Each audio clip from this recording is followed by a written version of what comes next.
अगर तुम लोग भी ओडिसी मूवी देखने जा रहे हो थिएटर या फिर कहीं और तो रुक जाओ, क्योंकि अगर तुम लोग मूवी देखने डायरेक्ट जाओगे तो ये वैसा ही होगा जैसे तुम लोग एवेंजर्स एंड गेम देखने जा रहे हो बिना इन्फिनिटी वॉर देखे। बिकॉज ये मूवी बेस्ड है 3000 साल पुरानी कहानी के सीक्वल द ओडिसी पे, जो ट्रोजन वॉर के बाद की कहानी है। और इसके फर्स्ट पार्ट का नाम था द इलियड, जो ट्रोजन वॉर पे बेस्ड थी। तो आज की इस वीडियो में मैं तुम्हें बताने वाला हूँ क्या है द इलियड और ओडिसी की कहानी और ये मूवी एक्चुअल में किस बारे में है। तो वीडियो शुरू करने से पहले make sure you like and subscribe and let's begin. अब क्योंकि ये मूवी ट्रोजन वॉर के बाद की कहानी पे बेस्ड है तो हमें सबसे पहले ट्रोजन वॉर को समझना होगा कि आखिर वो वॉर क्यों हुई थी। तो इस वॉर के शुरू होने का मेन रीजन थी हेलेन, जो स्पार्टा की क्वीन थी और ग्रीक माइथोलॉजी के हिसाब से दुनिया की सबसे खूबसूरत औरत। इवन ग्रीक का हर राजा उससे शादी करना चाहता था, लेकिन लास्ट में हेलेन ने किंग मेलोनोस को अपना हस्बैंड चुन लिया। अब शादी के बाद सारे राजाओं के बीच में जंग ना हो, इसलिए सबसे कसम खिलवाई गई कि आगे चलकर किसी ने भी हेलेन को परेशान किया तो सारे राजा मिलकर उससे लड़ेंगे और हेलेन को प्रोटेक्ट करेंगे। लेकिन कुछ सालों बाद ट्रॉय का किंग पेरिस स्पार्टा आता है। अब हिस्ट्री के अलग अलग वर्जन्स है। कोई कहता है कि हेलेन अपनी मर्जी से उसके साथ गई थी और कोई कहता है कि पेरिस ने उसे किडनैप किया था।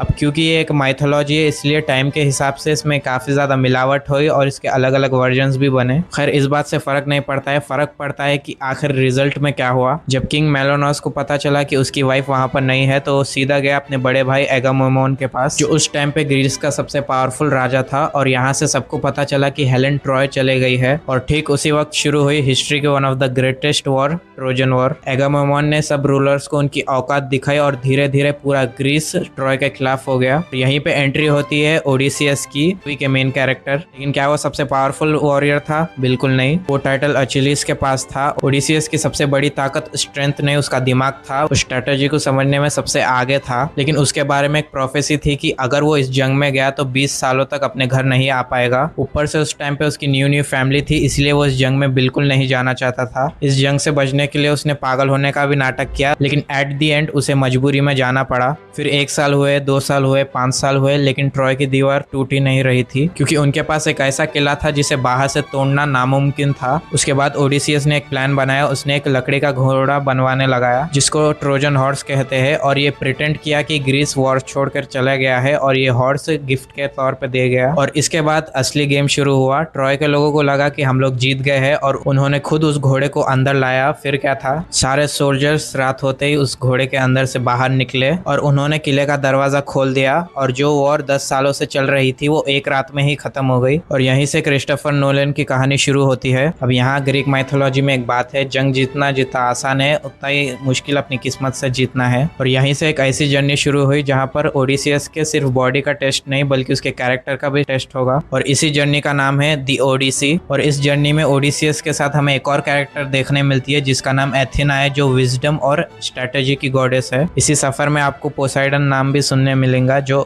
ओशन का गॉड है। साथ ही वो अनसर्टेनिटी को भी रिप्रेजेंट करता है। हमारी जिंदगी भी पानी जैसी है, कब शांत रहे और कब तूफान आ जाए कोई नहीं बोल सकता। तो अब आते हैं हमारे मेन सवाल पर कि आखिर ये मूवी किस बारे में है। देखो भाई, इसका एक सिंपल आंसर है, ये एक घर लौटने की कहानी है। यहाँ पर हम लोग ओडिसियस के इंटेलिजेंस, पेशेंस और उसके इमोशंस को फील करते हैं। और अगर आप लोगों ने अभी तक इस मूवी को नहीं देखा है तो आपको जरूर देखना चाहिए, क्योंकि भाई ये एक अलग ही लेवल का एक्सपीरियंस होगा। एंड आई नो ये वीडियो काफी ज्यादा लेट आई है, लेकिन क्या कर सकते हैं, जैसा मैंने कहा जिंदगी भी पानी की तरह है।